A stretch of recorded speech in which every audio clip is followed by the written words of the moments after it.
Glavno gradsko groblje u Banja Luci, Pobrđe.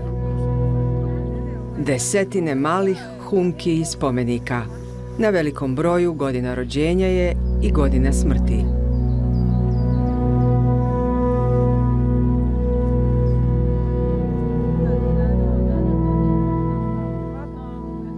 Dominiraju 80. godine 20. vijeka, vrijeme u kojem se vjerovalo sistemu i državi.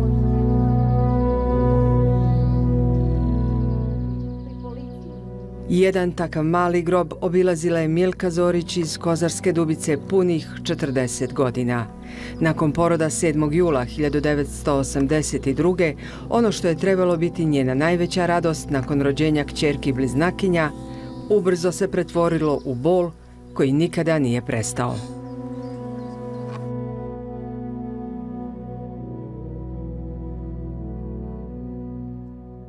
Djeca su dobila 9 i 10 ocjenu na porodu. Normalno su bili, 2 sata sam ležala u hodniku kako leže žene koje rode. Bila je sestra stalno uzame. Kad se Gordana rodila, jedna je sestra kupala nju, već je druga za 5 minuta uzela Draganu, okupale i stavile su je u krevetčić pored mene. U hodniku su bile i one sa mnom dok sam god ja ležala. I tu smo bile koliko je meni bilo potrebno i one su rekle, majko, djeca idu na 4. sprat, što je to tako i bilo i danas je to, a ti ideš na 3. sprat. One su strašno plakale, bile kao gladne, imale su veliku kosu po vratu, crnu, dugu i one se jedna drugoj onako lizala, jedna drugu, uzmala se za kosice. Ja kažem da ih podoji. Ne, kaže, ne možeš podojiti, ti ćeš sutra djecu podojiti, mora ta plodova voda i to kako ide ginekološki, ne znam, dobit ćeš djecu na porod. Veli, dobit ćeš na podne. Ko što su i ispoštovali. Oni su njih donijeli i nose oni u kolicima, guraju djecu, svu pa i moju i pitaju, majko, kako ćeš? Ja kažem kako su bile u stomaku zadnjih mjesec dana. Gordana je bila s lijeve strane, Dragana s desne, tako ću i dojiti. I onda ja sam njih počela dojiti, sestra je meni pomagala. I one sam malo uzele, veli nemoj se ti puno truditi, kaže mi ćemo njih nahraniti. I stvarno odnijeli su djecu normalno, to je znači bilo 8. Navečer isto tako i 9. ujutru meni nema djece. Ja kažem, ja se namještam, nemoj ti namještati kada tvoja jedna beba nešto nije dobro. Ja kažem, šta sad? Pa nije ništa strašno, nemoj si ker, pa gdje je druga? Pa to je mjere predostrožnosti, bojimo se za nju što i ova nije nešto dobra, pa nećemo i razdvajati. I ja sam se sad njim pomirila, ali ti, kaže, izmuzaj, čuvaj mlijeko, bebe će doći. I ja sam stvarno tako, znači to je 9. pa 10. Oko mene djece plače. Žene koje su prve rodile nemaju mlijeka, ja bih njih podojila, ali ne mogu, nadam se svoje djece. Znači 9., 10., 11., 12., 13. ja u bolnici, nema mi djece. Kad god upitam, on samo kažu sve je dobro, bit će to dobro, samo čuvaj mlijeko. Ja stalno to mlijeko izmuzam, a svaki dan dobijam injekcije. I ja kažem, neću injekcije, ne sjećam mlijeka. Nije to za mlijeko, ti to slobodno samo izmuzaj mlijeko. Stvarno mlijeko je bilo. I 13. meni kažu, ti ideš kući. A bebe, one malo moraju ostati još na promatranju. I tako su Dragana i Gordana, Milkine bebe, ostale u bolnici iz koje će ubrzo stići vijest da jedna od njih nikada neće doći kući. Kako im je rečeno, Draganino tijelo ne mogu uzeti, a za ukop će se pobrinuti bolnica nakon što porodica uplati sve troškove, što je za njih bio novi šok. U međuvremenu, on kad je odnio to sve, ajte još uplate grobno mjesto i neku taksu i kaže, vi možete ići. Pa da vidim dijete. Kaže, ne možete vidjeti dijete, to je naš posao. On kaže, pa što sam onda dolazio? Pa platio što treba i vi možete ići. Pa kaže, pa da vidim pa ćemo ići. Ajte vi, kaže, mi smo već grob spremili, sad će mi dijete obući. Vidim druga, kaže, familija jer stoje kod tih sandučića, meni niko ni pokazuje sanduk. On se okrenuo i otišao kući. Moj brat kaže, pa što sam ja dolazio sad tamo, pa ne znam, kaže. Čuo si ti što i ja. I on su tako to prošlo jedno vrijeme i sad taj brat, ja sam sumnjala stalno nešto, jer kad god dođem na ovaj grob, nisam mogla upaliti svijeću, kaže mi je gdje upaliti i nisam imala suze. Ja sad imam suze. Ja sad imam muku u grudima, tad nisam ništa imala. Prema medicinskoj dokumentaciji koju je Milka naknadno i na vlastiti upit dobila godinama poslije, upisano je da je njena kćer umrla 9. jula, dan nakon rođenja, istog dana kada je Milka držala na grudima kao zdravo dijete. Ostaje nejasno zašto joj je smrt djevojčice saopštena tek 4 dana poslije, po izlasku iz bolnice 13. jula. Iz otpusne liste i potvrde o smrti vidljivo je da je smrt nastupila zbog intrakranijalne hemoralgije, odnosno krvarenja unutar lobanje. Milka i njen suprug zatražili su od Univerzitetskog kliničkog centra u Banja Luci kao pravnog nasljednika nekadašnjeg regionalnog medicinskog centra gdje je porod obavljen i gdje im je saopšteno da je jedna od 2 bebe umrla, dokumentaciju o smrti, odnosno obdukcioni nalaz. Sve što je iz UKC-a stiglo je istorija bolesti uz obrazloženje da prema važećim propisima u Republici Srpskoj ova ustanova nije dužna čuvati medicinsku dokumentaciju niti uzorke obdukovanog tkiva duže od 10 godina. Kako kaže, iako je od prvog dana sumnjala u smrt svoje bebe, Milka i porodica odlučili su se da 2024. godine izvrše ekshumaciju i posmrtne ostatke sa groblja iz Banja Luke prenesu u Kozarsku Dubicu. Pošto smo mi stariji već u godinama, a to je 140 km u 2 pravca, to je nama malo počelo praviti problem i jedno i drugo, a želili smo da prenesemo u naše groblje, da bude između nas dvoga gdje imamo porodično svi, sahranjujemo svi i da bude i to dijete. To nas je povuklo, da ne ostavljamo djeci obaveze, a i neki ide sa nama, gdje mi tu i ona. A onda novi šok. Kad su to ljudi počeli da kopaju, skinuli taj spomenik i to otkopali, ništa nije bilo, samo zemlja. I svi smo gledali u nekoj nadi da će se to kopati i da će biti. Da će nešto biti. Međutim, nije bilo.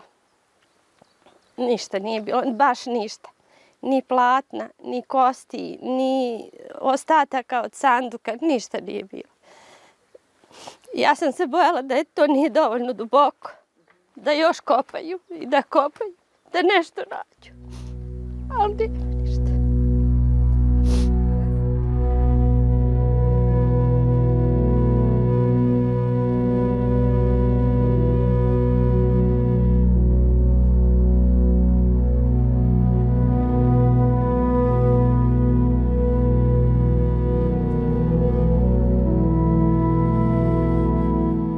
Kad je rezultat bio gotov nakon tog nekog perioda, on je mene pozvao da dođemo po taj nalaz. Kad sam ja tamo otišla, on kaže, apsolutno nema nikakvog biološkog traga. Ništa. Ništa tu nema. I do zadnjeg dana, do zadnjeg rođendana ja sam donosila cvijeće i smatrala da je ona tu. Nakon svega, za porodicu Zorić ostalo je pitanje gdje je njihova kćerka i sestra. Isto se od 2002. godine pita i Mirjana Heleta iz Ustiprače, malog mjesta na putu od Sarajeva prema Višegradu. Mirjana je u 6. mjesecu trudnoće otišla iz Višegrada, gdje je tada živjela, na redovnu kontrolu u Univerzitetsku bolnicu u Foči. Rekli su joj da mora ostati do ulaska u 7. mjesec trudnoće, kada se 13. jula 2002. porodila. Porođaj je bio normalan, znači ništa nije bilo, nikakvih drugih problema. Dijete su mi prebacili u pedijatrijsku, to je sprat ispod ginekologije. Ja sam došla u sobu, posle toga mi je došla jedna sestra da mi kaže, znam ime sestre, da je moje dijete treba da ide za Podgoricu sutri dan. Ja sam pitala zbog čega, gdje rekli su mi da nemaju aparat ako bi došlo do gušenja djeteta. I ujutro sam otišla i vidjela dijete, stišla sam u inkubatoru, sam vidjela svoje dijete. Pa eto, bilo je prekopčana. Onako malo je dijete bilo u inkubatoru i tako. Pa šta znam, ja sam gledala dijete je bilo živo, onako mala je klaža bila, ali je bilo normalno dijete, vjerujte. Mislim, ja ne znam, ja nisam sad doktor da ja sad to znam.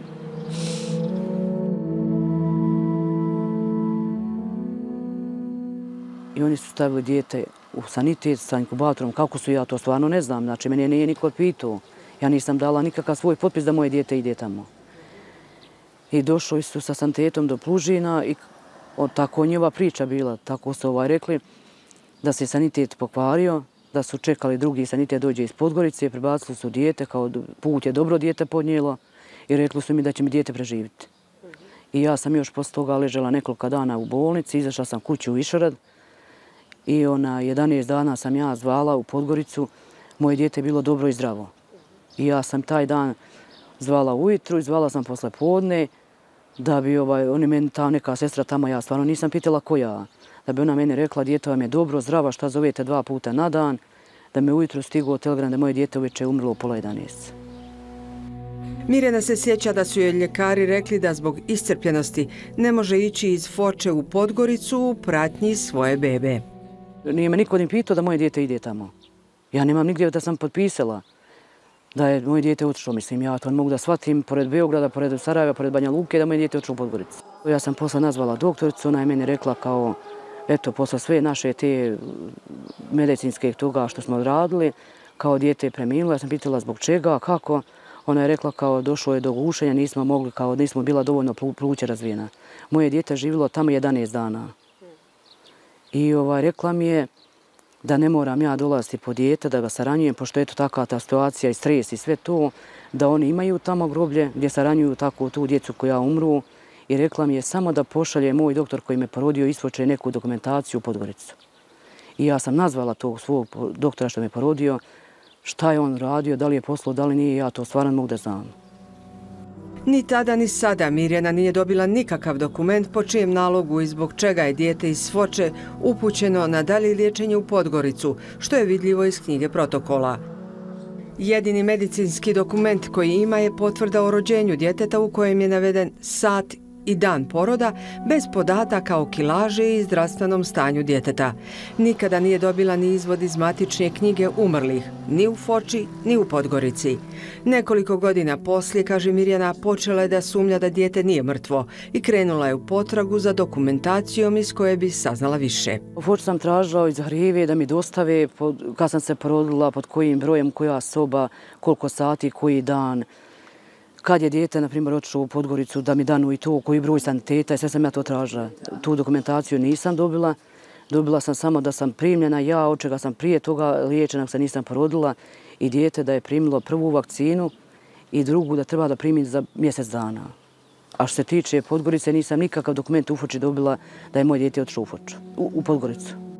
Godinama se Mirjana dopisivala sa Kliničkim centrom Crne Gore u Podgorici, Institutom za bolesti djece i nadležnim ministarstvom. Kao i u Milkinom slučaju, iz kliničkog centra su je obavijestili da je medicinska dokumentacija nepotpuna, a dostavljeno joj je ono što im je sama napisala u podnesenom zahtjevu. Tek nekoliko informacija iz protokola o prijemu novorođenčeta. Navodi se da je dijete zavedeno u protokol mrtvačnice te da nije rađena sudsko-medicinska niti patološko-anatomska obdukcija i u ovom slučaju bolnica je insistirala da obavi ukop bez prisustva roditelja i rodbine. Pa u Podgoricu sam otišla i imam tamo sestru od strica, nas dvije smo otišla da tražimo u arhivu, da tražimo svu dokumentaciju koja je tamo, koja postoji. I kad smo došli tu, ta žena koja je radila, ona je prvo rekla da to ne može da dane. Ona je rekla to je kao krivično djelo, ako ja vama danem. Ja kažem, ako je to sve normalno, što će biti krivično djelo? I ja sam tu i ponijela zahtjev, taj zahtjev sam ponijela da mi to isto tako danu. Oni mene nisu mi dali, 3 mjeseca me nisu odgovorili, od septembra do decembra. I ja sam zvala svaku 7 dana i oni kažu kao bit će od ponedjeljak, petak, ja sam stvarno rekla jedan dan, gospodo, vi mene 3 mjeseca dužite, nećete mi odgovorite na moj zahtjev, ja ću vas da tužim. I oni su posle toga mene zazvali 2 sata i rekli da su papiri gotovi. I ja sam ponovo slala ministru zdravstva da mi se nađe bar, da mi se nađe grobno mjesto. Jer ja sam imam želju da ako je dijete moje umrlo, da iskopam, da prenesem ovdje, da fino saranim, da odem djetetu, zapalim svijeću, da odem da znam gdje je moje dijete ukopano.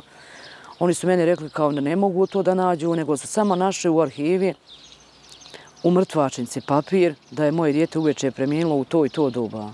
Da ne mogu da nađu pod kojim je brojem saranja i u kom groblju.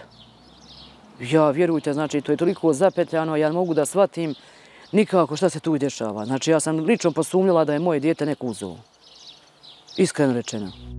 Iako su godinama tvrdili da klinički centar nema ni istoriju bolesti Mirjaninog sina, u jednom od dopisa koji je stigao na Mirjaninu kućnu adresu iz Instituta za bolesti djece u Podgorici, navodi se da je novorođenče na neonatologiju primljeno 14. jula 2002. pod rednim brojem protokola 310 i istorijom bolesti broj 2900. Na upit Al Jazeere da li je Univerzitetska bolnica Foča u proteklih 25 godina imala potpisan sporazum sa Institutom za bolesti djece u Podgorici, iz ove ustanove dobili smo odgovor da bolnica takve sporazume ima potpisane sa Univerzitetskim centrom Koč u Istanbulu, Kliničkim centrom u Beogradu i Novom Sadu te Institutom za onkologiju u Sremskoj Kamenici. Isti upit poslali smo i u Klinički centar u Podgorici, iz kojeg su odgovorili da je za potpisivanje međudržavnih sporazuma o liječenju pacijenata nadležan Fond zdravstvenog osiguranja Crne Gore, a da Institut za bolesti djece Kliničkog centra Crne Gore zbrinjava novorođenčad sa hitnim stanjima. Iz fonda su odgovorili da nemaju potpisan ugovor sa Univerzitetskom bolnicom u Foči i da se prava osiguranika iz Bosne i Hercegovine ostvaruju na osnovu sporazuma o socijalnom osiguranju koje je Crna Gora potpisala sa BiH, što podrazumijeva hitnu zdravstvenu zaštitu za vrijeme privremenog boravka osiguranika na teritoriji Crne Gore. Kako dalje navode, liječenje prema uputnici fonda u skladu sa sporazumom o socijalnom osiguranju sprovodi se samo sa Hrvatskom i Slovenijom. U borbi za pravdu i istinu o svojoj djeci, Milku i Mirjanu, put je odveo do Rume i Ane Pejić, koja duže od decenije traži nestale bebe sa područja bivše Jugoslavije, nakon što je i sama doživjela istu traumu u bolnici u Sremskoj Mitrovici. Ana nam priča o nizu neuobičajenih situacija u porodilištu te bolnice u avgustu 1988. godine, gdje je, kako danas misli, bez potrebe porođena na carski rez. I kad sam se probudila u šok sobi, došao je doktor i rekao mi je da sam rodila devojčicu, da je 2,2 kg, da je dugačka dovoljno, stavit će je u inkubator. Ne znam zašto, mi smo tada mislili da do 2 kg ide u inkubator, zašto bi od 2,2 kg, ali opet nećeš da se mešaš u ono što je on odlučio. I to je bila sreda, 10 sati pre podne, kad je radio carski rez i on je meni rekao, donećemo ti bebu u petak. A u zoru je došao doktor sa vizitom, došao je na posao i rekao mi je, žao mi je, beba ti je umrla. I okrenuli su se i otišli. I ja pitam doktora, da li vam treba telefon da vam dam da pozovete moju svekru, računajući da dođe da preuzme leš. On je rekao, ne, zašto? Pa rekao da sahrani bebu. Ne treba da sahrani, mi to radimo. Kako vi radite prošle godine, niste vi radili. Kaže, ne. Ja pitam, je li bio moj muž? Nemoj o tom da misliš. Da li je neko došao da pita za dete? Ja ne znam ništa. Ja sam slušala mnogo puta u to vreme, znači 88. godina, samo da ne prođeš kao tamo neka Mira, recimo, zaboravila sam ta imena, kojoj je dete umrlo, ili neka Zora kojoj je dete umrlo. To su bile rečenice koje su pljuštale oko mene svaki dan. Znači, toliko velika smrtnost i toliko mnogo žena koje se meni spominju, ja sam stalno imala u glavi, kad sam prvo dete rađala, nisam se srela sa tom rečenicom samo da bude život, da ne prođeš kao komšinica. Otkud to? Ali sam prihvatila i stalno mi je taj strah bio u meni, samo da ne bude tako, samo da ne bude tako. Duže od 20 godina Ana je vjerovala u ono što su joj rekli o smrti djeteta i nikada ni sa kim nije razgovarala o tome. Međutim, odlazak u matični ured 2015. godine promijenio je sve. Ja iznesem sve varijante matičaru i kažem, pogledajte, da nema slučajno zavedeno dete. Ja ga nisam zavela, muž ga nije zaveo. Moje dete umrlo, znači njega nema tu. Što bi ga bilo tu? Kako može da bude dete ako ga roditelji nisu upisali? Ja sam došla čisto da smirim moga muža i da ja eto budem mirna jer je počeo neki crv s njegove strane da kopa i po meni. Kad je on čovjek pregledao sve knjige na moje oči, sve pregledao i kaže nema. Ja sam u neku ruku našla neki mir i rekla, eto vidiš, to je tako bilo i ja za neka sila me naterala, uzmem papirić, napišem moj telefon i kažem njemu, ako slučajno nekad nešto sretnete pod ovim prezimenom, javite mi. I on kaže, dobro. Ja i muž izađemo napolje, sednemo u kola i dođemo do prvog semafora. Znači sve skupa ni 5 minuta. On mene zove, vratite se, našao sam. Meni je sada žao što ja nisam njega pitala gdje je on to našao, jer u onim knjigama to nije bilo. A posle smo sretali da su ta deca upisivana u druge registre. I meni se zavrtilo u glavi kad sam vidjela da dete ima JMBG broj, da dete nema ime. Sad, tačno mi je upisano prezime, tačan je i datum, tačan je i sat rođenja. Moji podaci nepotpuni, muževi podaci nepotpuni. Ko je to prijavio? Vjerojatno neko ko nije znao one druge podatke. Jel? I ja onda, on meni pruži i izvodi s knjige umrlih. Ja nisam to dobro mogla ni da pregledam. Uzela sam dokumenta, dao mi je i potvrdu o smrti, dao mi je i odmah mi je dao i izvod iz knjige rođenih. Ja sam sela u kola i s mužem pogledala i odmah videla da je umro, muško dete je umro, a rodilo se žensko. Jer oni pišu pol pa pišu reči muško, žensko. Jel? Kad sam to videla, ja sam pogledala potvrdu o smrti, tu sam videla nekoliko rukopisa ćirilice, latinicu, nisam znala šta to znači. Pa kada sam vidjela da piše dijagnoza, nema dijagnoze, mi je potpis lekara koji je ustvrdio smrt, nema potpisa lekara. Ništa o tome nisam znala, za mene je to sve bilo novo. Došla sam kući, nije mi bilo dobro i onda sam shvatila da moram krenuti u žestoku borbu i da moram saznati istinu. Tragajući dalje, Ana u nekoliko navrata traži i na kraju dobija dokumentaciju iz koje se vidi da bolnica u Sremskoj Mitrovici traži od tadašnjeg pogrebnog preduzeća prevoz i sahranu tijela jednog novorođenčeta koje ima tadašnje Anino prezime Kolundžija i naručuje sanduk i to sve na trošak bolnice. Naknadno će Ana saznati iz preduzeća Komunalije koje upravlja grobljem u Sremskoj Mitrovici da njeno novorođenče nikada nije tu sahranjeno. Godinu za godinom, Ana je saznavala sve više o tome kako su je sistem i država lagali i ne samo nju. Recimo, ta deca po izjavi svedoka sa ove slike su se prodavala po 10.000 eura. To je ti čuveni 10.000 eura koje se vežu za bebu, uvek, za trgovinu. Te pare idu onome ko je u vrhu lanca. Recimo, ili je advokat, ili je predsjednik komiteta, ili je političar. Doktor ne dobija te pare. Niko u bolnici dobija. A šta dobija doktor? Doktor dobija neprikosnovenu funkciju, a to znači većinom načelnik, direktor i tako dalje. Može da radi šta hoće. Prodaje krevete, prima pacijente, može da mu umre na porođaju, neće nikad ni za što odgovarati. On je zaštićen, on je privilegovan, on će se napuniti sa drugim sisama koje će sisati uz put i bit će pun novaca. Zanimljivo je još nešto, pošto pričamo o Jugoslaviji, pošto imamo svedoka jednu babicu koja je radila na neonatologiji u Beogradu, pa nije smela kuće da se vrati sa detetom jer je dete imalo zečije usne.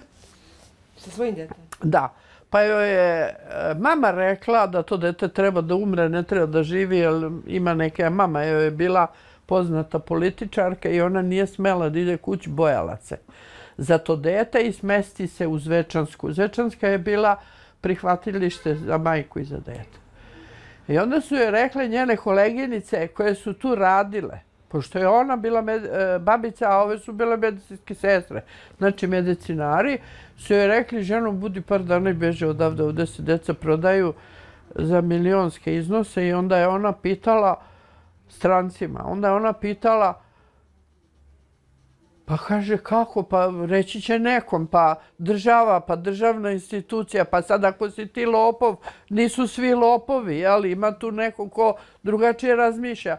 A ova joj je rekla, ne budi luda, para se uplaćuju na žiro račun države, beži odavde što pre. I ona je pobegla. I zvala mene posle neke emisije, dođem kod nje i puno sam stvari od nje saznala. U sklapanju tog mozaika, ali otprilike ide ovako. Znači, postoji nekoliko nivoa interesa, ali postoji i nivo interesa države. A nivo interesa države je bilo, recimo, ako si ti predstavnik neke države, Amerike, Švedske ili Nemačke, već gde su naša deca išla, a ja sam predstavnik države Jugoslavije, mi ćemo dobiti kredit, mi ćemo dobiti ovo, pa otpisano ono, pa ovo, pa to su sad razgovori između mene i tebe. Ali pazi, ti si država koja ima problem čega? Nataliteta. Imaš para, imaš. Jel imaš nafte, imaš. Jel imaš teritorije, imaš. Šta nemaš? Nemaš ljudi. Jako mnogo dece je otišlo u Sjedinjene Američke Države. Jako mnogo. Preko Italije, direktno odavde i preko Nemačke.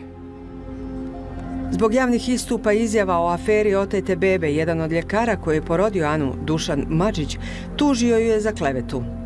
Doktor Madžić, kojeg smo sreli na jednom od ročišta pred 3. osnovnim sudom u Beogradu, drsko je odbio govoriti za Al Jazeeru, zahtijevajući da ga pozovemo u emisiju kojoj će on odrediti goste i temu.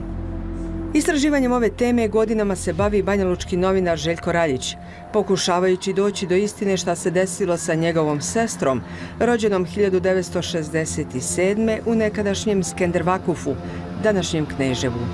Iako je rođena u kući, njegova 2-mjesečna sestra poslata je iz Kneževa na liječenje u Banja Luku i nikada se više nije vratila.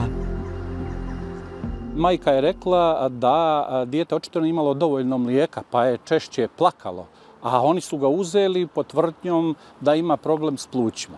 I u dijagnozi, kao u mnogim slučajevima, kao razlog za smrt je navedena obostrana upala pluća. Ne umire se tako lako od upale pluća, mi to danas znamo, znalo se i tada je postao penicilin, ali je dakle na kraju stigao samo telegram sa kratkom obavijesti da je dijete umrlo. Niko nije vidio dijete je sahranjeno o trošku bolnice, kako su oni najčešće i radili, a te dokumente potpisao je moj djed. Isto tako stariji čovjek koji nije mogao ni pročitati šta tamo piše i šta je sve potpisao, možda je potpisao i dozvolu za usvojenje, a da to nije znao. Raljić kaže da je, kao i u ostalim sličnim slučajevima, dokumentacija do koje je došao neuredna i nedosljedna, te da su u bivšoj Jugoslaviji postojali uhodani kanali kojima su novorođena djeca odvođena u zemlje Zapadne Evrope ili preko okeana. Veliki broj djece, tvrdi Raljić, iz bivše Jugoslavije, nelegalno je usvojeno u Francuskoj. I bili su spremni da dobro plate. Tamošnje agencije državne koje se bave usvojenjem djece u stvari su imale kanale sa našim ljudima. Za jedan slučaj koji je poznat u medijima bilo je 1 milion francuskih franaka, to je negdje oko 70.000 današnjih evra po proračunama po djetetu. Kupljena su 2 djeteta, pa je vjerovatno to bilo s popustom.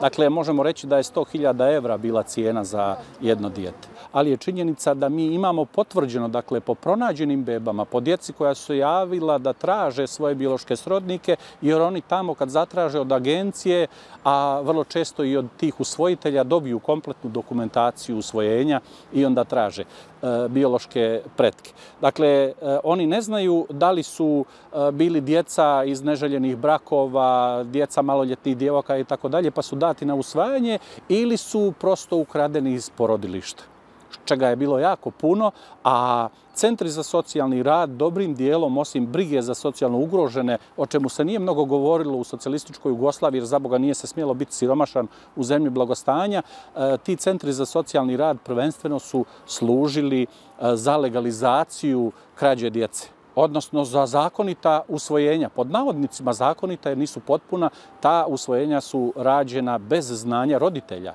Dakle, dvostruki zločin je počinjen i prema roditeljima i prema djeci.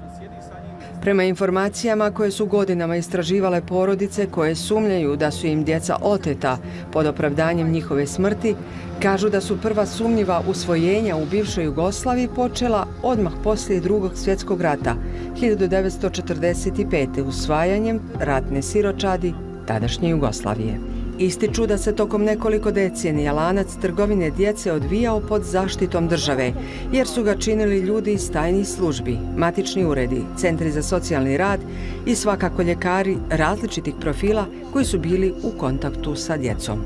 Mi imamo kontinuitet vlasti od 1945. do danas koji je samo poremećen u vrijeme krize 90-ih, kada je bilo malo nejasno ko zapravo vlada, a mi poslije ovog rata daleko iza toga, nakon 20-30 godina, vidimo da u stvari vladaju isti ljudi, da se ne otvaraju arhive, da se ništa ne provjerava, ne iznosi na svjetlo dana. Dakle, imamo situaciju u kojoj takva vlast i dalje vlada, a to je bezdušna vlast koja u prvom redu radi protiv vlastitog naroda, svojih građana.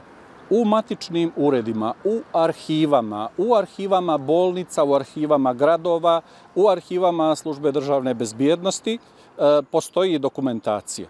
Dakle, ta djeca nisu mogla da izađu van granica bivše Jugoslavije ili današnje bilo koje države nastale raspadom Jugoslavije bez znanja države, odnosno njezinih službi bezbjednosti. I tamo postoje dokazi. I ko je kada, kako mijenjao matične brojeve, imena, podatke, vrijeme rođenja. Vrlo često se te stvari ne slažu sa istinom.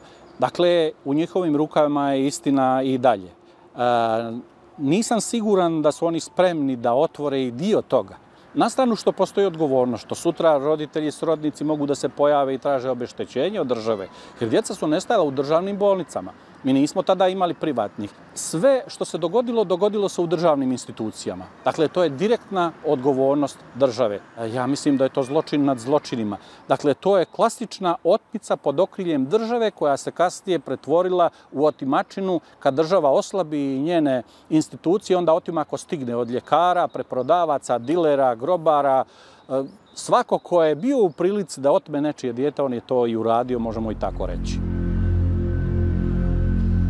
Analizom slučajeva u kojima su bolnice i ljekari tvrdili da su novorođenčad umirala pri porodu bavio se i penzionisani profesor Medicinskog fakulteta u Beogradu Goran Belojević, nakon ličnog iskustva gubitka novorođene kćerke. I bukvalno je rekao rečima šta vama nisu rekli da vam je dete umrlo. To je bilo ono što je on joj rekao. Tako se saopštava da je dete umrlo u porodilištu Čačak tada 82. godine. I naravno ona je doživjela težak šok. I naravno zvali su mene u Beograd da je dete umrlo i ja sam razgovarao tad sa lekarima.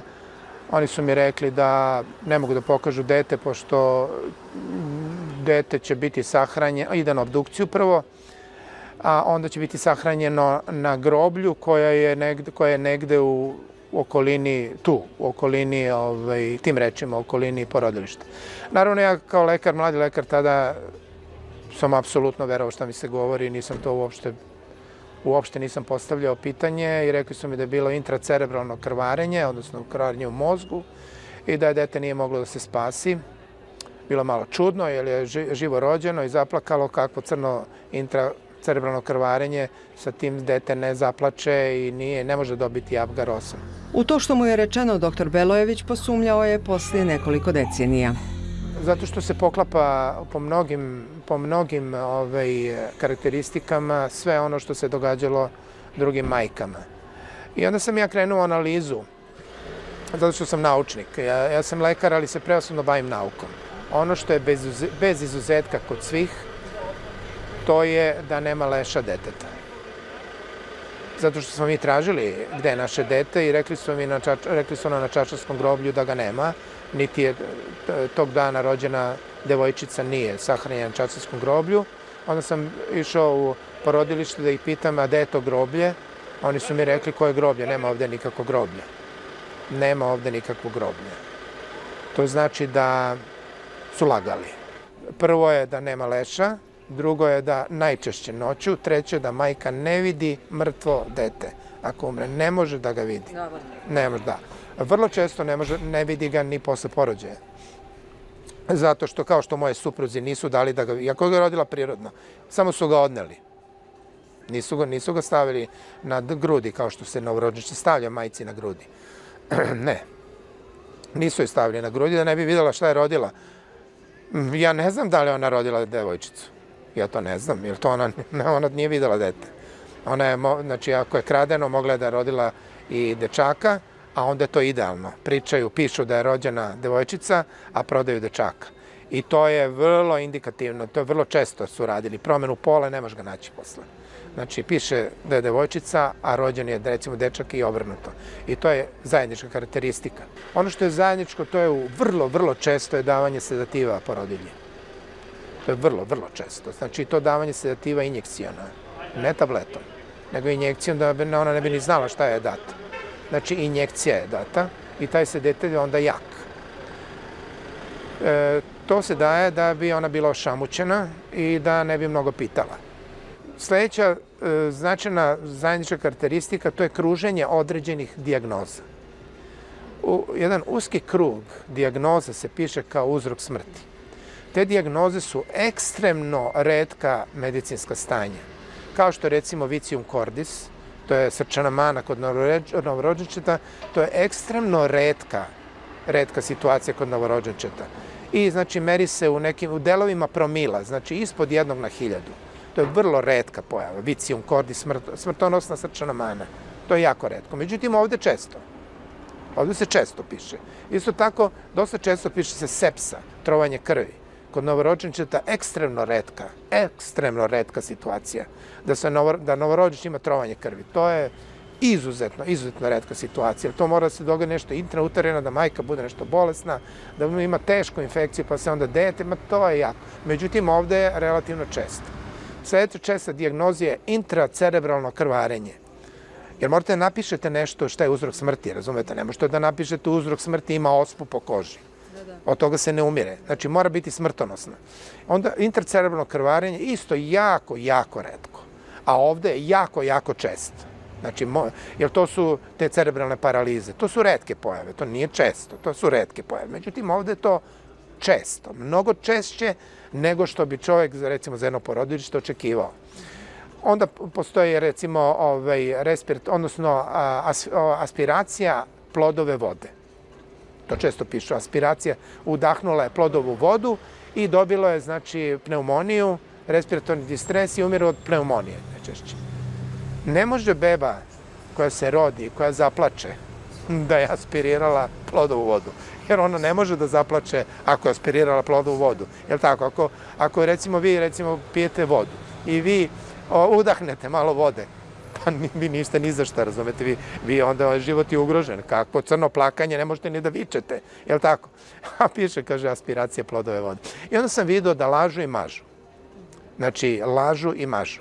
To nikakve veze sa medicinom nema, da je to samo pokriće, posebno obdukcioni nalazi, da su sve od reda obdukcioni nalazi izmišljeni, fabrikovani. Znači, vi možete sve da isfabrikujete, možete naučiti rad da isfabrikujete, pa tako i obdukcioni nalaz, to nije nikakav problem.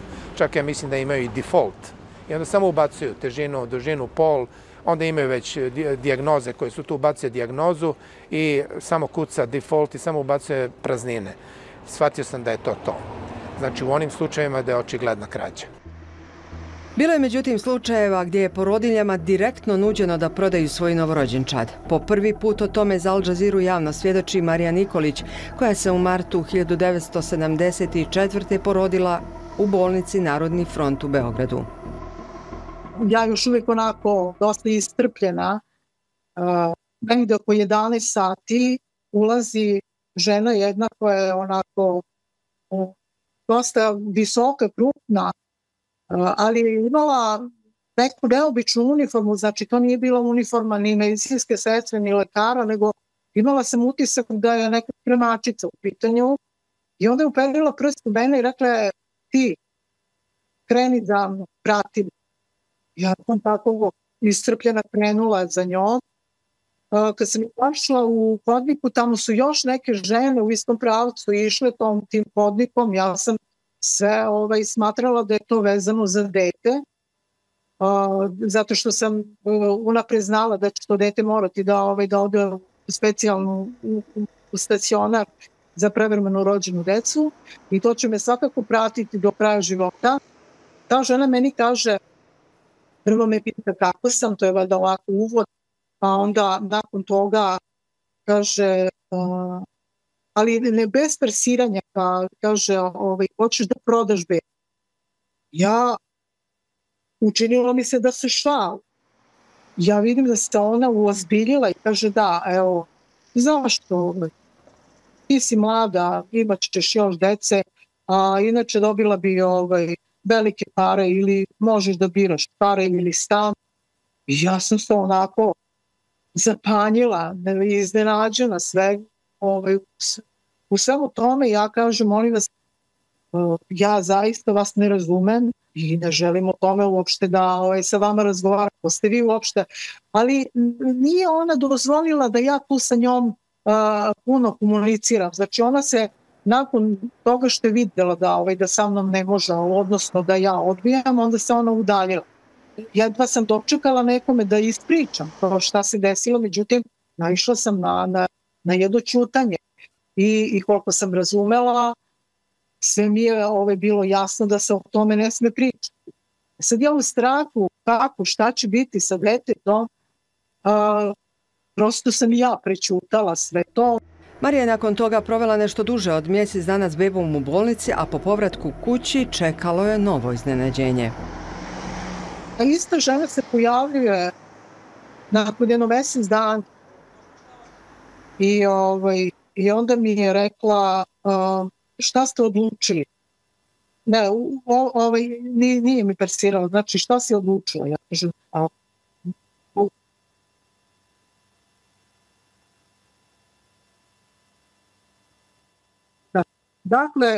Dakle, ona je tada meni ponovo tražila da se izjasnim da li sam saglasna da se dete proda. I naravno da sam ja odbila i da sam prosto zahtevala da se udalji, da izađa, da bi mi nakon toga rekla kako je ona zapravo tražila saglasnost oca i da je otac saglasan, a da ona ima načina kako da to sprovede i preko Centra za socijalni rad. Stojanka Dakić, penzionisana babica iz Aleksandrovca pored Banja Luke, svjedočila je neobičnom događaju 1966. godine tokom srednjoškolske prakse za babice u porodilištu u Tuzli. Kažu da učenice nisu smjele u odjel sa bebama, te da se ona slučajno našla u zabranjenoj zoni. Čujem kako mala beba jako plače. Ja polako izvan tog nastavim tamo. Jedna prostorija je bila prazna i na krevecu za bebe gdje se preslače leži jedna raspovita muška crna beba, crne kose i muško, vidi se. Ja priđem tamo da samo ga pokrijem sa pelenom i čujem ja korake da dolazi neko. Šta ću sad, niti smijem izaći tamo pred nju, niti smijem biti u toj prostoriji jer nam je strogo zabranjeno kao učenicama. I onda ja za vrata, sakrijem se za vrata, ona dođe, prepovi dijete u ruke i niz hodnik, ja izađem, vidim ona ode, dugačak je hodnik. I onda desno ima odjel dalje, tamo je porodilište i operaciona sala i svašta nešto, znate kako to oda u bolnici. I iznese jedna otluča joj porodilište i ona uze i odoše njih oba dvije u lift. Meni to bilo sumnjivo, kako ona smije nositi, nikog ne pita, odnese tu bebu iz porodilišta u lift, bez majke, bez ikoga. A ja sam kasnije složila priču, s obzirom da je moja jedna komšinica i daljna rođakinja rodila prvo dijete, trebala da rodi u Gračanici. Međutim, nije mogla i onda su nju transportovali u Tuzlu. I ja pretpostavljam da je to ta beba. Pretpostavljam zato što je ona trebala poslije toga. Sam ja otišla kod nje i ona kaže dođi ti meni u ponedeljak i tako da je muž pošalje šta ja znam spavačicu i ovo i ono, pošto je jako krvarila. I odjednom su oni njoj rekli da je dijete umrlo, da je beba umrla. I beba je umrla, on traži da sahrani, oni ne daju, da iznese iz bolnice mrtvu, živu, to bolnica sahranjuje. I ništa, završena priča. Ja se nisam poslije ni obazirala na to, ni se to znalo o krađi beba, ni o čemu. Dok ja nisam slučajno saznala da je ukradena beba u Sremskoj Mitrovici u porodilištu mom bratu. A onda je život 1968. okrenuo krug. U laktašima sam radila, a ta beba je dovežena iz Banja Luke. Kombijem dovezla je sestra, drži bebu u krilu, a meni je prethodni dan došao socijalni radnik i kaže meni dovešće ti bebu iz Banja Luke, nije rekao iz porodilišta, ali normalno da je iz porodilišta zato što je beba mala. Pa ćeš ići to voz dijete kao bolesno za Zagreb. Nisam ja ni postavljala nikakvo pitanje, ideš u pratnji, voziš bebu, šofer i ja. Ja samo pitam nju gdje je flašca, gdje su pelene, gdje je mlijeko, gdje ako dijete sad spava. Kaže ne treba ništa. Kako ne treba do Zagreba, od laktaša do Zagreba? Ima i sad 2 sata ići, onda se išlo još i više. I još se čekalo na mostu i tako. I ništa, ja sam do Zagreba držala bebu, pričala sa šoferom. Beba se niti mrda, niti okreće, niti prevrće, niti zijeva, niti ništa. Ko da je mrtva. Ja malo prodrmam, ništa Uglavnom, malo se promeškoli, vidiš da je živo. Dijete je sigurno drogirano. Sigurno su dali neku injekciju da spava, jer nije to prvi put tako bilo da uspavaju bebe. Ja prvi put sam vidjela tad časnu sestru. I ona izađe i šta su oni pričali, ja sam preko ceste prešla, odnijela bebu tamo. Ja pitam nju, gdje će ovo bebe, u koju će bolnicu ova beba? Kaže, u Caritas. Ja nisam znala ni šta je Caritas. Ona uze onu bebu. Ja kažem, daj mi potpište se. Uze ona papir, uze bebu. Ja kažem, šta će ja, da mi se potpišete da sam predala bebu. Nije to sad vekna hljeba da ja predam, a da ne znam gdje ide i šta. Kaže, nema potrebe. I uze bebu, ode, zaključa vrata. Mi sjednemo u auto i nazad u laktaše. Još jedan put sam tako sam još jedan put odvezla, pošto sam ja bila jedina babica. Međutim, bilo mi je sumnjivo zašto iz porodilišta iz Banja Luke dovoze auto i predaju nama, a da mi laktaško auto vozi dijete za Zagreb. Obje bebe, kaže Stojanka, imale su uputnicu za bolnicu u Petrovoj u Zagrebu, ali ih vozač tamo nije odvezao. Da djeca bivše Jugoslavije nisu nestajala pod čudnim okolnostima samo u porodilištima neposredno nakon poroda, svjedoči potresna priča doktorke Gordane Radelić. Njen sin, tada 5-mjesečna beba, 1982. godine, nakon liječenja na Institutu za majku i dijete na Novom Beogradu, proglašen je mrtvim, priča Gordana, nekoliko minuta prije nego što je trebao biti otpušten kao izliječen. U 10:30 se završila velika vizita na Institutu za majku i dete i prišao mi je kolega Borivoje Marjanović, koji je bio njegov ordinirajući lekar. On mi je saopštio da je Neven ozdravio, znači nema simptome bolesti, da je ozdravio i da će ga otpustiti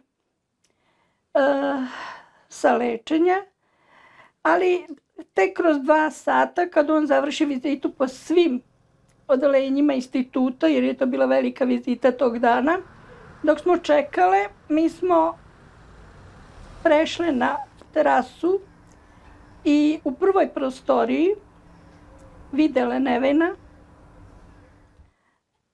misleći da je u toj prvoj, znači više nije u boksu, nego u toj prvoj prostoriji da ga pripremaju za otpust. Dete je zdravo, mahalo sa ručicama, igralo se s nogicama i pošto je to bio juli mesec, toplo, moja sestra mu je tepala. On je okrenuo glavu prema nama, nasmejao se. Zato što su prozori, prozor je bio na kip, jer je bilo toplo. Ja kažem da je to zadnja slika mog Nevena, koga ja, evo već 43 godine nosim u mojoj glavi. Pošto je u tu prostoriju ušla sestra, ona nas je istarala sa terase, a ja sam mislila da je ona došla da ga upakuje i da nam ga da. Za nekoliko minuta Gordanu je ljekar specijalizant uveo u ljekarsku sobu. On je, ne dižući glavu, znači sagnut, govori mi da je moj sin poplavio. Da su dali adrenalin. I čuti. Pitam ga i, kaže umro je. Ja kažem kolega pa nemoguće. Ja sam ga sad pre 5 minuta videla živog. Dozvolite mi da pređemo u prostoriju preko puta, mislim, hodnik, odnosno ima hodnik na sredini intenzivne nege, da vidimo mog sina. On kaže ne može. Pa kolega kako ne može? Kaže ne može, to nije po pravilima instituta. Kolega, koja pravila instituta? Vi tvrdite, proglašavate mog sina mrtvim, a ja sam ga videla živog. On kaže ne može. Ne, to je po pravilima instituta. Ja kažem, ajde dozvolite, mi smo doktori. Ako se desi smrt na odelenju, umrlo lice mora biti 2 sata na odelenju. On kaže, neću da vam ga pokažem, pravila su instituta, da vam ga ne pokazujem. I grubo me hvata za ramena, a pošto sam imala oko 10 kila, i izgura me iz tog prostora intenzivne nege, jer sam se ja uporno uputila prema vratima koja su, eto, preko tog hodnika. On me naravno izgura kroz vrata intenzivne nege i zaključa vrata, ali me je gurnuo tako naglo da sam ja sestri pala pod noge. Sestra zapanjena pita šta se dešava. Kažem, ovaj je proglasio našeg sina mrtvim. Kako mrtvim kad smo ga sad videle živog, kako se igra, zdravo dete.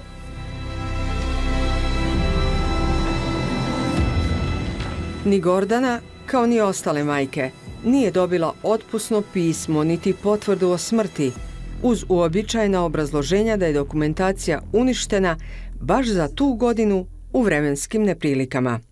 Pored brojnih nelogičnosti u knjizi protokola za Gordaninog sina Nevena, kao datum smrti upisan je datum rođenja. I tu se vidi da je za 9 dana umrlo, mislim, 19 dece. Uglavnom, matematičkom proporcijom to bi bilo preko 350 umrlih za godinu dana na institutu.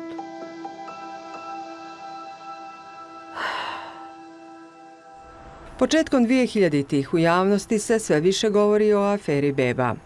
Roditelji su se obraćali narodnim poslanicima i političkim strankama i tako je u Skupštini Srbije 2005. godine formiran anketni odbor za utvrđivanje istine o novorođenoj djeci nestaloj iz porodilišta u više gradova Srbije.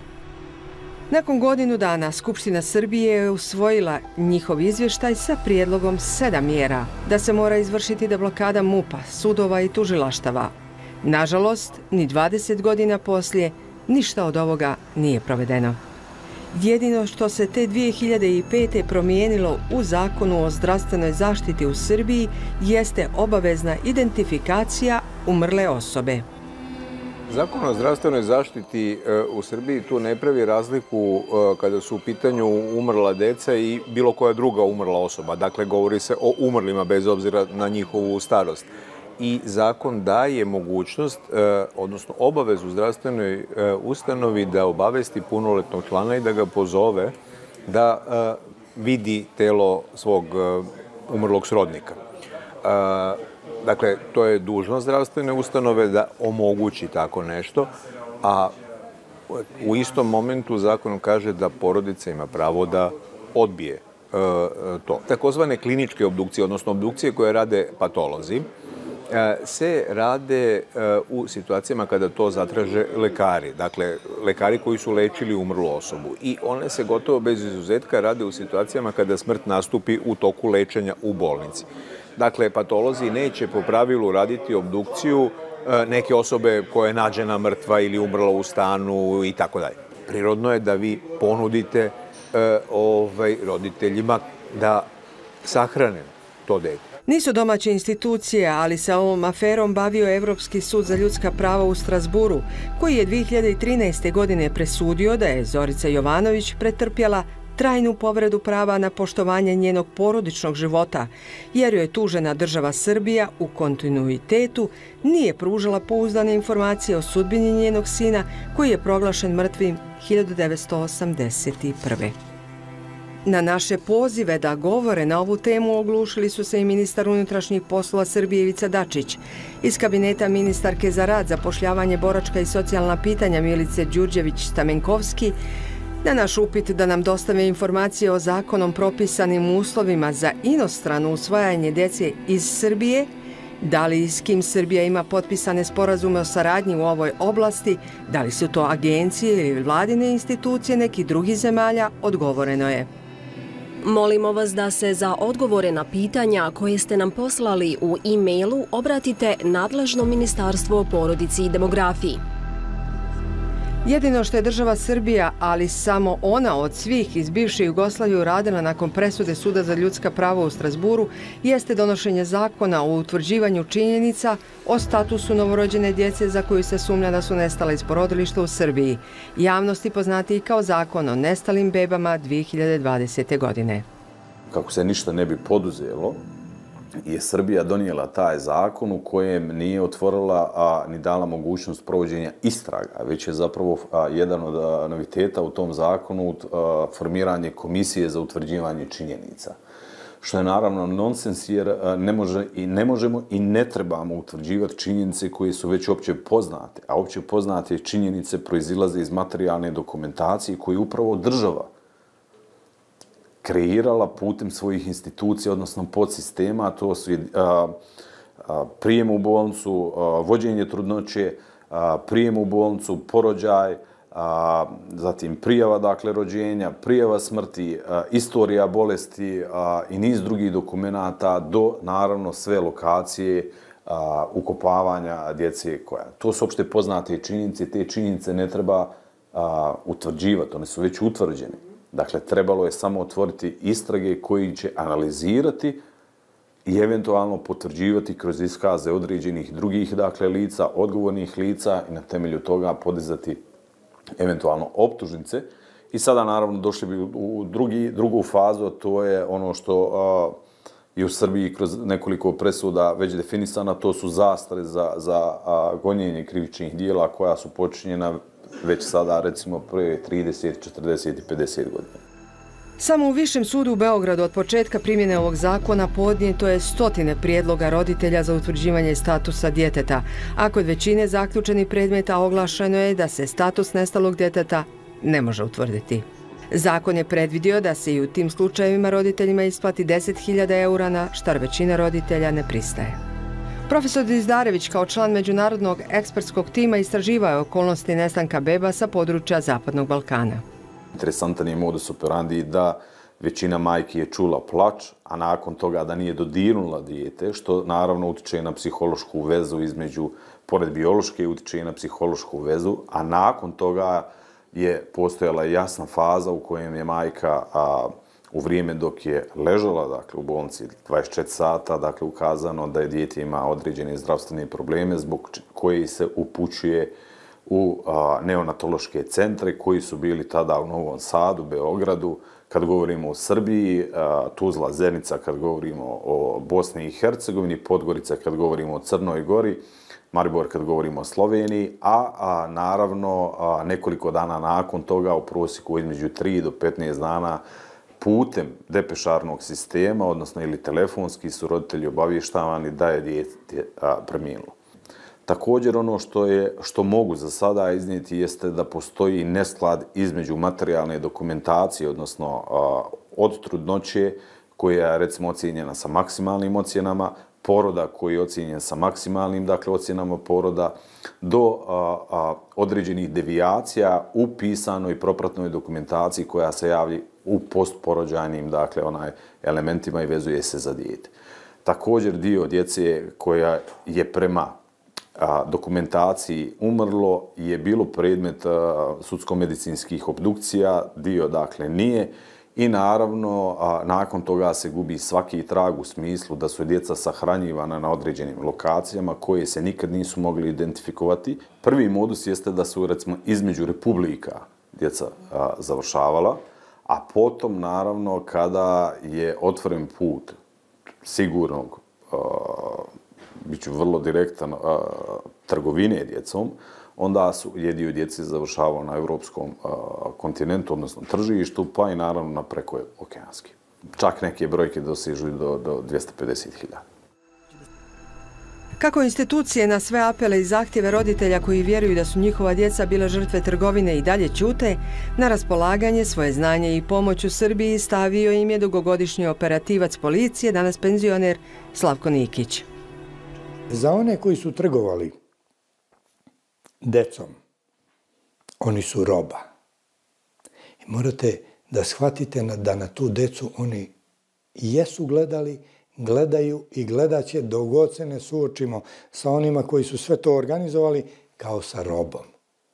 To je jedini problem. Tu nema emocija.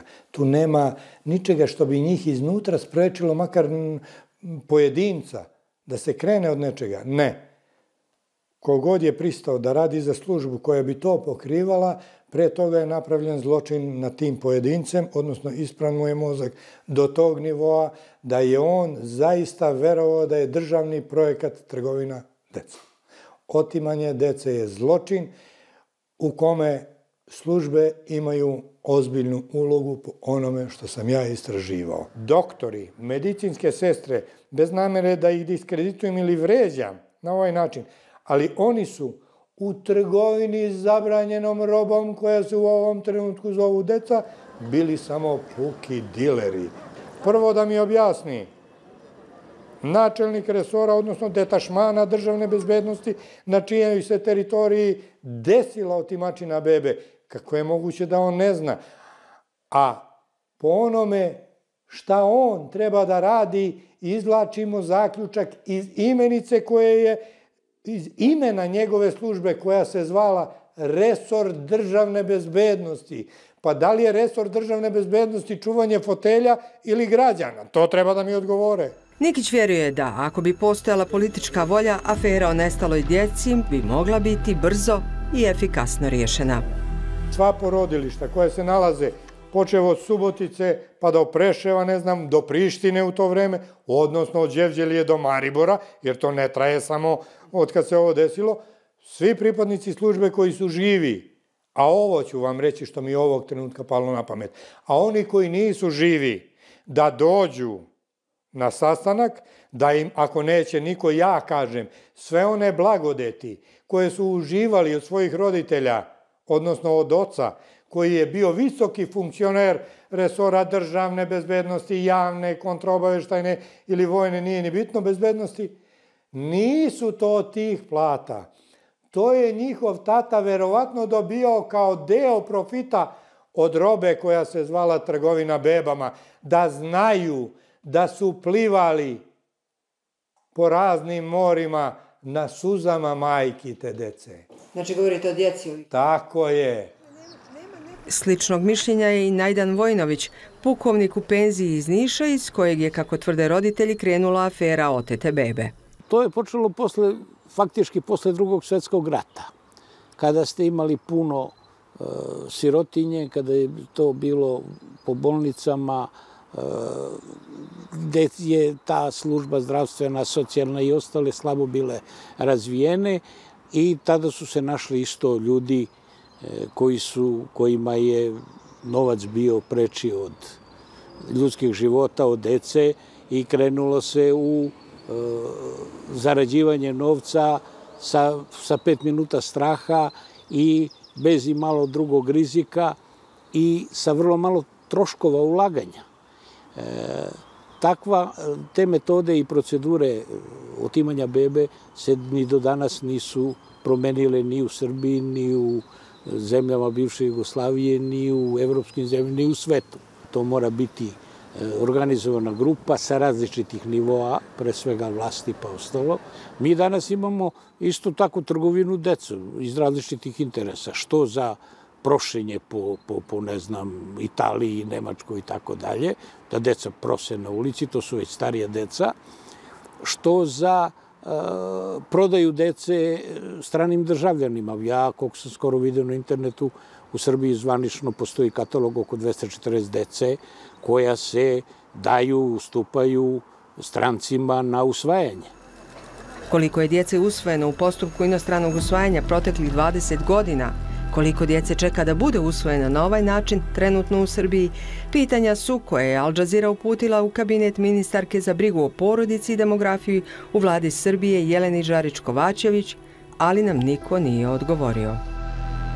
Da se o ovom problemu ipak raspravljalo sredinom 80. godina 20. vijeka u nekadašnjem državnom vrhu, Saveznoj vladi, predsjedništvu Socijalističke federativne republike Jugoslavije i Centralnom komitetu Saveza komunista Jugoslavije, i to pod oznakom državna tajna, sjeća se Dušan Janjić, koji je tada radio u predsjedništvu CKSKJ.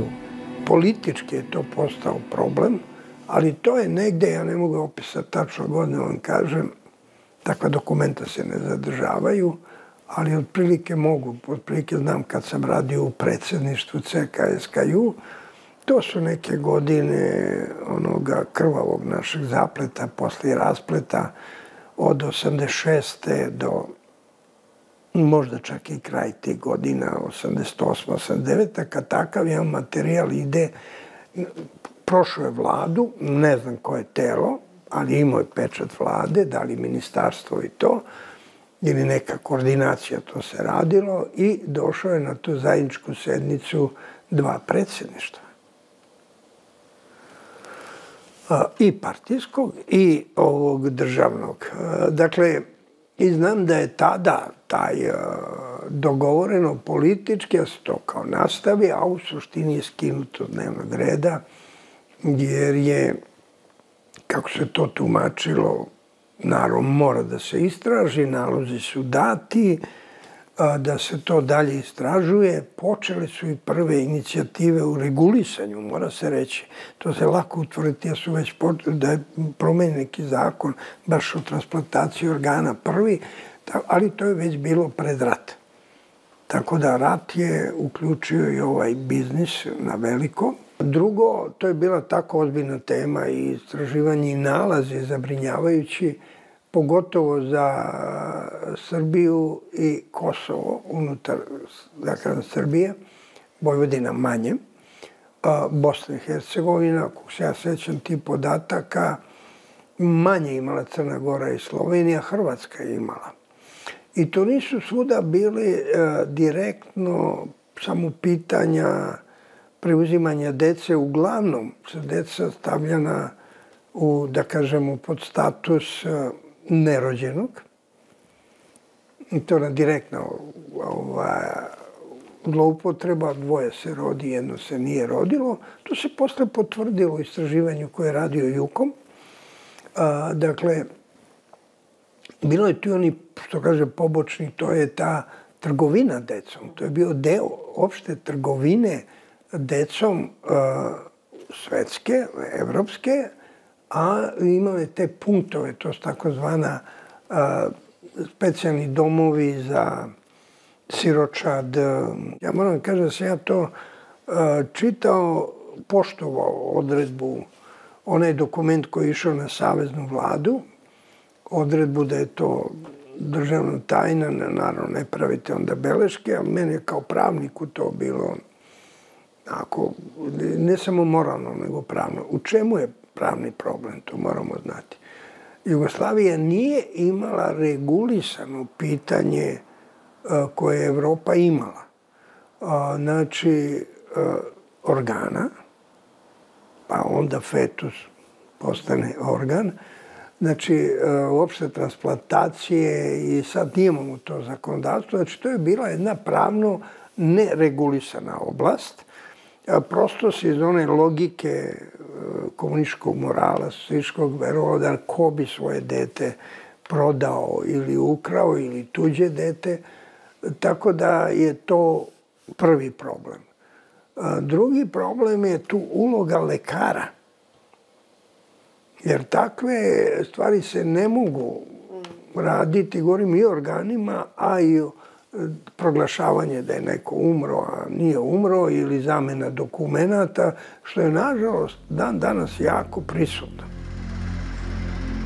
Profesor Srđan Cvetković, koji godinama izučava tajne operacije tajnih službi u bivšoj SFRJ, kaže da proučavajući arhivsku građu sa tom tematikom nikada nije naišao na pisani trag o trgovini djecom.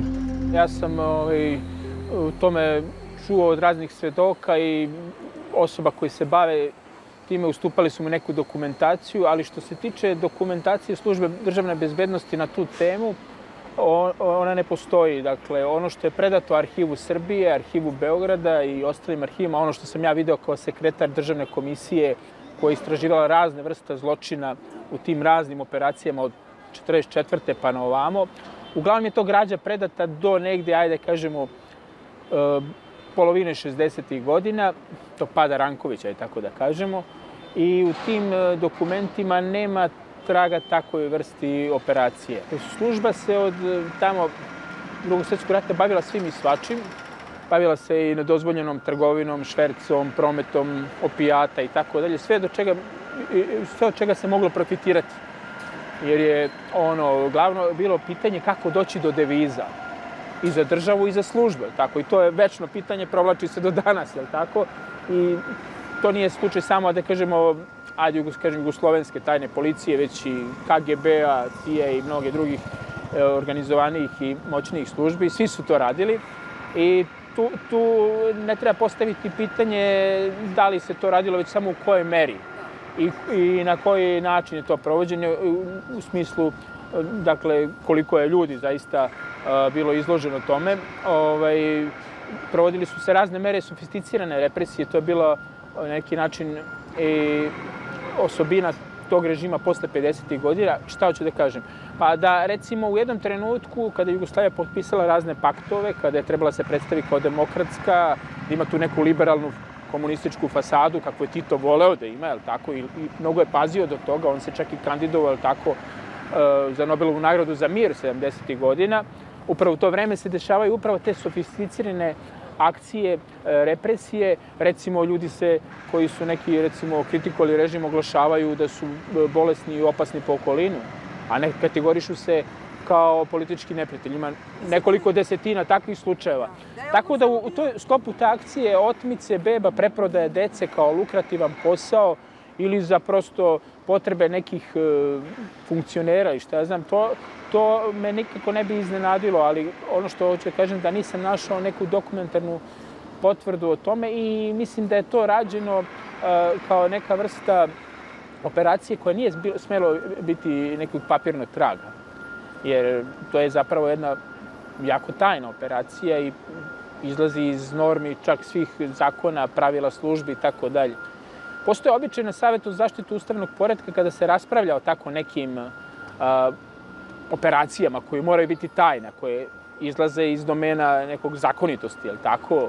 Čak i po svim tim pravilima službi, svim tim zakonima i ustavama ove zemlje, kakva god je bila, čak i po tim zakonima, dakle, kad izlaze iz tih uzusa, iz tih zakona, oni na Savetu isključe stenograme, isključe snimanje i raspravljaju o tom pitanju. Roditelji i porodice nestalih ipak poručuju. Jednog dana će morati, oni čekaju da mi pomremo, ali iza nas ne shvataju. Iza mene ostaju moje 3 sestričine, verovatno moja sestra, pošto je mlađa. Ja se nadam da ću zagrliti moje dete pre nego što me Svevišnji pozove k sebi. Zagrlite ga jako i tada plakati od sreće. Dosta sam 40 i kusur godina plakala zbog nemoći što ga ne.